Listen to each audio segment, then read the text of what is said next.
Provincia de Tungurahua. Ella tiene una campaña desde hace rato, la conocemos plenamente, fue reina de Ambato, fue candidata a Miss Ecuador y quedó en segundo lugar, como antecedente nomás de la belleza, ¿no? Pero por supuesto, y fue también ya asambleísta representando a la provincia de Tungurahua, es decir, tiene un palmarés sumamente amplio y grande, así que no vamos a redundar en lo mismo, sino que hice una pequeña presentación, porque Anita Galarza lo conoce todo el mundo, así que hoy, pidiendo el voto para llegar a la asamblea, para representar, y muchas cosas que cambiar en el país. Anita, buenos días, bienvenida. Buenos días, Osvaldito, buenos días, Pati, un saludo cariñoso con todas las personas que nos están acompañando en esta mañana. Les saluda la abogada Ana Galarza, candidata a la Asamblea Nacional, en la lista número 25, construye con nuestro futuro presidente del Ecuador, con la bendición de Dios, Fernando Villavicencio. Yo no le voy a preguntar, Anita, ¿qué va a hacer en la Asamblea Nacional? Porque sabemos lo que hay que hacer, hay que fiscalizar y hay que crear esas leyes tan importantes que requiere el país en este momento. Yo creo que la ciudadanía, los ecuatorianos, estamos conscientes. Hemos hablado mucho de seguridad, hemos hablado de asuntos económicos, hemos hablado de una constituyente, se habla de todo, pero en este momento, ¿qué es lo que anima a Anita Galarza? ¿Qué es lo que prioritario en este momento desde la Asamblea? Primero, recuperar naturalmente la institucionalidad, porque sin la Asamblea no estamos hablando de un proceso democrático completo en el Ecuador. Entonces, con este preámbulo, ¿qué hay que hacer, Anita, en este momento? El Ecuador en este momento necesita un presidente con carácter, necesita un presidente con determinación. Y si usted revisa la papeleta electoral, el único candidato que cuenta con esas características, que jamás cedería ante las mafias, es Fernando Villavicencio. Pero también tenemos que ser conscientes que un presidente sin asamblea no puede hacer nada. Ese es el ejemplo que nos dejó el saliente presidente Guillermo Lasso. Él no tuvo una asamblea nacional y por lo tanto no pudo cristalizar todo lo que él ofertó en campaña y lo que le llevó a la presidencia de la República.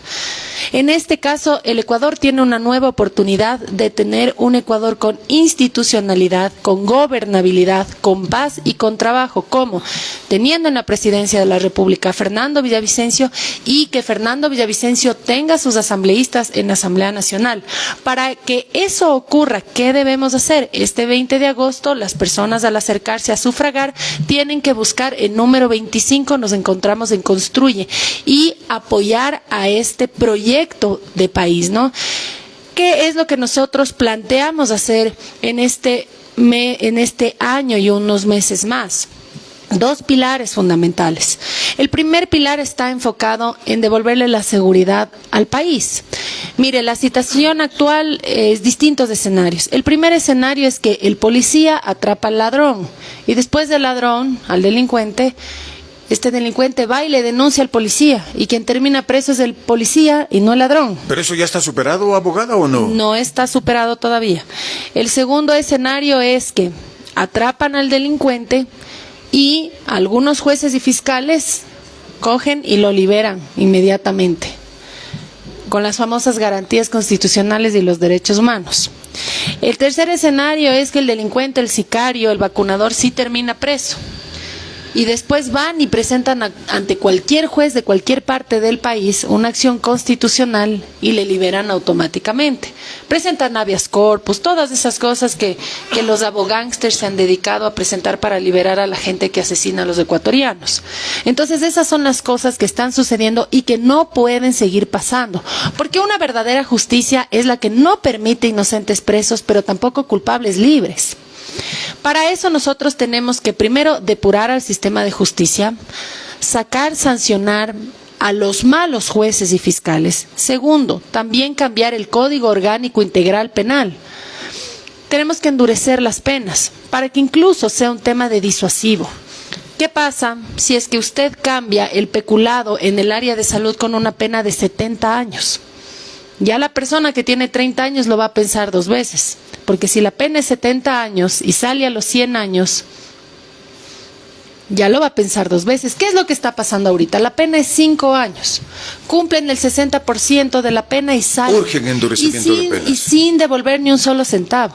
Parte de lo que queremos cambiar en el Código Orgánico Integral Penal es que la persona que ha robado, no puede salir de la privación de libertad si es que no ha devuelto lo que ha robado. Sí, tiene que cumplir su pena y tiene que devolver. Si no devuelve, no sale. Así de simple. Porque ¿qué es lo que ha pasado? Es que están privados de libertad, están unos años, salen y entre comillas a disfrutar lo que le han robado al Estado ecuatoriano. Abogada, no es justificación, pero tengo que decirla, y usted sabe bien que es cierto.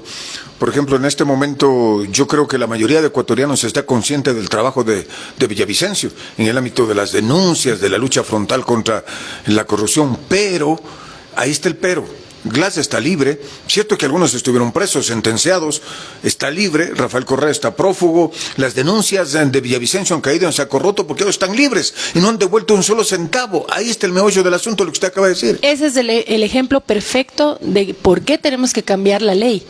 Y ustedes dirán, pero si Villavicencio fue asambleísta, ¿por qué no cambió la ley? Porque una golondrina no hace verano. Porque todas estas cosas que queremos hacer, solamente las podemos hacer si contamos con una mayoría en la Asamblea Nacional. Entonces, y para que exista esa mayoría, así es, todo número 25. Porque si usted ha optado por Fernando Villavicencio, tiene que comprender que el presidente necesita una asamblea. Y para que esa asamblea pueda aprobar desde el presupuesto general del Estado, necesita tener una mayoría. ¿Para qué? Para que después no esté pasando lo que pasó en esta última Asamblea Nacional, en la que no le permitieron tener gobernabilidad al presidente y a lo único que se dedicaron fue a extorsionarle, porque le extorsionaban. No es coincidencia que haya salido Jorge Glass libre sin pagar ni un solo centavo. Esas no fueron coincidencias. Son arreglos internos, no bajo la mesa, las negociaciones. Fue una negociación abajo de la mesa. Cuando UNES se salió del pleno de la Asamblea para que pase por Ministerio de la Ley un paquete de impuestos que mandó el presidente. Pero estamos hablando de un gobierno corrupto, perdóneme. Eso no está bien, por eso es que nosotros queremos tener un gobierno digno, una asamblea digna, y para eso el presidente necesita tener una mayoría en la Asamblea Nacional. Es como un equipo de trabajo, y eso es lo que nosotros buscamos tener en el país, que el país vuelva a tener estabilidad, que haya institucionalidad, y que más allá de que se dediquen a las peleas en la Asamblea Nacional, ya se dediquen netamente, o nos dediquemos netamente a seguir derogando, modificando y aprobando leyes para otorgar seguridad ciudadana y también oportunidades de trabajo. Entonces, volviendo al tema de seguridad, tenemos que cambiar el Código Orgánico Integral Penal, vamos a cambiar el sistema carcelario. Los sicarios, los violadores, los asesinos, todos ellos en este momento reciben desayuno, almuerzo y merienda pagado de los impuestos de los ecuatorianos. Y nos cuesta más de $100 millones mantenerlos. Pagamos $100 millones para mantener a la gente que ha asesinado a gente inocente en las calles. Todos esos impuestos vamos a direccionar a la gente que más necesita. Y los señores trabajando desde las cárceles, cosiendo los uniformes para los niños y los jóvenes de las unidades educativas más necesitadas de nuestro país, con su trabajo se van a ganar su comida y todo lo que nos cuesta esos $100 millones a nosotros pagarles. Ellos se van a ganar. Entonces, la abogada Ana Galarza, con el resto de asambleístas del presidente Fernando Villavicencio, teniendo una mayoría en la Asamblea Nacional, vamos a cambiar este tema del sistema carcelario para que esos $100 millones que ahorita estamos destinando a mantener a sicarios, asesinos, violadores y vacunadores, pasen esos $100 millones a salud, a educación y a nutrición. Y a propósito de las cárceles, desde luego que usted está de acuerdo con la propuesta de Villavicencio, una cárcel de alta seguridad en la selva, para que no tengan la posibilidad de escapar. Aunque la gente del Oriente ha rechazado ya la iniciativa. Bueno, son temas que tienen que también someterse a consulta para la comunidad en la cual se va a ubicar estos espacios. En algún momento también en la Tacunga no estuvieron de acuerdo en que se haga la cárcel que está ubicada en la Tacunga, pero tenemos que tener sistemas de rehabilitación social y es una opción que el país puede tener al tener en lo más recóndito del país, a lo más desconectado del país, un lugar donde estén las personas de máxima seguridad. ¿Por qué? Porque en este momento están en espacios urbanos, las cárceles, ya, o semiurbanos, y desde ahí adentro operan los actos delictivos de fuera. Entonces, no solamente que no se están rehabilitando, están operando desde dentro y están siendo mantenidos con $100 millones del Estado ecuatoriano. Eso es lo que queremos cambiar.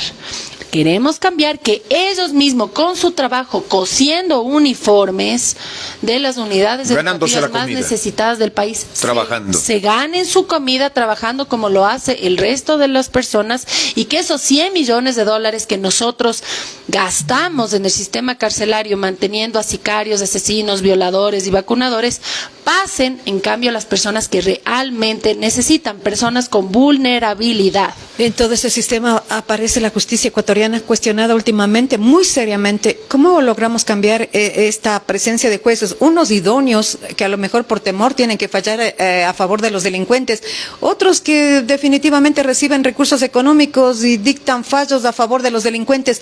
¿Qué hacemos con la justicia ecuatoriana? Muchos dirán, van a meterle la mano a la justicia ecuatoriana. Nosotros tenemos que cambiar a la justicia corrupta, a la que envía inocentes presos. ¿Pero cómo, y abogada? A la que libera a culpables. ¿Cómo? Primero depurando el Consejo de la Judicatura, que es el órgano rector de jueces y fiscales, porque muchas veces desde el Consejo de la Judicatura hemos visto, y es de conocimiento público, cómo presionan a jueces para que tengan fallos. Y por eso es que incluso dos vocales del Consejo de la Judicatura están siendo investigados por la misma fiscal general del Estado, Diana Salazar, desde la Asamblea Nacional. Obviamente el Consejo de la Judicatura, abogada, es sujeto de control político. Pero ahí el trabajo de la Asamblea, entonces, de la próxima Asamblea, no sé si usted se compromete, Consejo Nacional de la Judicatura y también el Consejo de Participación Ciudadana. Vea, ahora estamos a las puertas de nombrar a un nuevo Contralor. ¿Cómo lo puede hacer un organismo tan cuestionado? No entiendo. Es parte de nuestro compromiso hacer el tema de fiscalización, una fiscalización seria, ¿no es cierto?, en la que nosotros podamos depurar Consejo de Participación Ciudadana y Control Social, obviamente después de un debido proceso, Consejo de la Judicatura, para depurar al sistema de justicia que se ha transformado en un sistema de injusticia, y también Consejo Nacional Electoral, porque recordemos que un proceso de control político incluso puede darse hasta 2 años después de que la autoridad haya salido de sus funciones. Ya no sería destitución, pero sí pasa a un tema. Se buscaría una censura, sanción, ¿no?, que cree precedentes. Se llama censura, en el país, porque hay la figura solo de destitución, destitución y censura, o solamente de censura en el caso, por ejemplo, de Carlos Polis Faglioni, que era Contralor General del Estado. Él renunció antes de que se dé la votación para su destitución como Contralor, pero sí fue censurado. Entonces, todos esos procesos políticos, con un debido proceso, con fiscalización seria y responsable, se tienen que hacer desde la Asamblea Nacional. Pero deberemos refundar el Ecuador, porque ya hablamos de las cárceles, hablamos de los jueces, hablamos de los fiscales. ¿Y qué de los centros de rehabilitación? ¿Qué pasa con el SNAI, que siempre emite documentos favorables de buen comportamiento de los reos para que los jueces fallen a favor de los delincuentes? O sea, incluso el SNAI, ¿no es cierto?, es una secretaría adscrita a Presidencia, es parte del Ejecutivo. Y en la presidencia de Fernando Villavicencio es imposible que una secretaría adscrita al Ejecutivo, o sea, al mismo presidente Fernando Villavicencio, esté dando informes favorables para que salgan sicarios, vacunadores. Entonces, quédense con la tranquilidad que en el momento en que Fernando Villavicencio inicie su presidencia, se acabaron los informes favorables para que se liberen a asesinos, sicarios, vacunadores, violadores. Ellos tienen que responder y solamente tendrán que salir una vez que verdaderamente se encuentren rehabilitados, porque se supone que es una rehabilitación social. Vamos terminando esta entrevista con la abogada Anita Galarza. Me voy con esto. Una cosa es ofrecer, otra cosa es poder cumplir. Los ecuatorianos no queremos más de lo mismo, dicen. Hace falta en Ecuador un verdadero plan de gobierno. Los medios, la gente, las redes, estamos pendientes de los candidatos. En ustedes, en este momento los ecuatorianos están depositando la confianza para que retorne la Asamblea, pero no a ser como la anterior, porque no quiere lo mismo de antes, para precisamente lo que dijo Patricia, refundar este país. Nosotros necesitamos tener una asamblea digna, y para eso necesitamos tener personas capacitadas para poder hacer lo que se hace en una asamblea nacional. Son leyes. Ahí está. En las leyes tenemos que ver los abogados, tiene que haber profesionales, zapatero a tus zapatos, Hemos dado oportunidad a personas buenas, con buenas intenciones, nos gusta cómo hablan, nos gustan los puentes que hacen, nos gusta, sí, pero es distinto una Asamblea Nacional, es un escenario totalmente diferente, incluso, por ejemplo, a lo que nosotros podríamos ver aquí, un consejo municipal.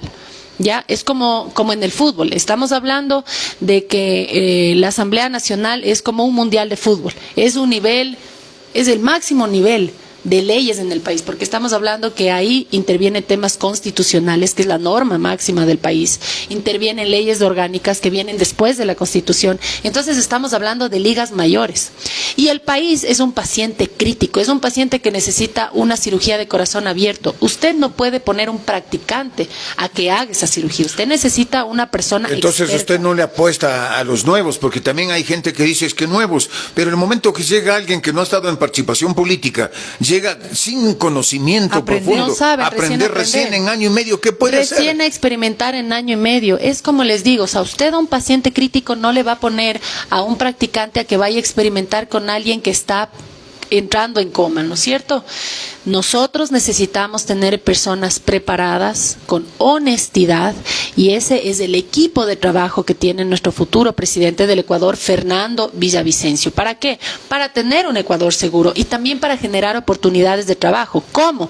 Vamos a aprobar una ley en la que el empleador que de manera voluntaria contrate al joven recién graduado o a la persona de más de 35 años, porque también le cierran las puertas por la edad, y a los jóvenes también les cierran las puertas porque les piden experiencia. Al empleador que contrate al joven recién graduado y a la persona de más de 35 años tendrá beneficios tributarios. Es un ganar para el empleador, es un ganar para el recién graduado y es un ganar para la persona adulta que por Muy su bien, edad le tomamos no tiene la palabra, oportunidades. abogada, ¿no? Y de hecho esto está en el plan de trabajo del Consejo Nacional Electoral, que nos ponen la obligación no solamente cívica, sino también legal, de cumplir todo esto que se ha conversado en esta mesa de diálogo, y que lo hacemos. Muchísimas gracias por la gentileza del espacio, pero lo hacemos para que la ciudadanía conozca de qué es lo que se va a hacer con Fernando Villavicencio en la presidencia y con sus asambleístas de la lista 25. Recuerde, 25 construye. Le saludó la abogada Ana Galarza. Cuídese mucho, abogada, que le vaya bien. Muchísimas Buenos días. gracias, Osvaldito y Pati. Un La abrazo. abogada a Anita todos. Galarza en vivo en el noticiero más importante de la región. Pausa para comerciales.